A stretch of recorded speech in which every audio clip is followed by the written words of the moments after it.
לפני שנה אמרתי דבר פשוט. אמרתי, אנחנו נשנה את המזרח התיכון. ואנחנו אכן משנים אותו. סוריה היא לא אותה סוריה, לבנון היא לא אותה לבנון, עזה היא לא אותה עזה, וראש הציר איראן, גם היא לא אותה איראן. ולכן אני רוצה להגיד משהו לגבי סוריה.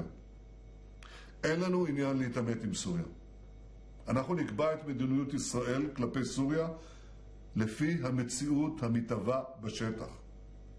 אני מזכיר שבמשך עשרות שנים סוריה הייתה מדינת אויב אקטיבית לישראל.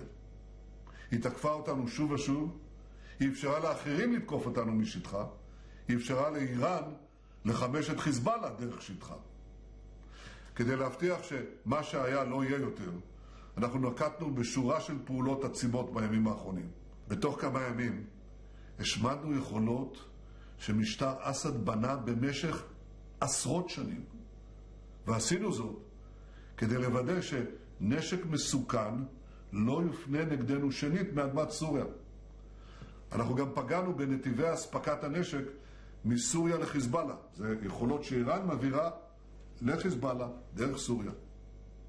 מזכ"ל חיזבאללה, נעים קאסם, אמר את זה אתמול בפה מלא. ציטוט: חיזבאללה איבד את נתיב האספקה הצבאי דרך סוריה. והדברים האלה הם כמובן עדות נוספת לפגיעה הקשה שהסבנו לציר האיראני כולו. אבל עם זאת אני מבקש גם להעביר וגם להזהיר. אנחנו מחויבים למנוע גם התחמשות מחודשת של חיזבאללה. אני אומר לחיזבאללה ולאיראן בצורה שאינה משתמעת לשני פנים.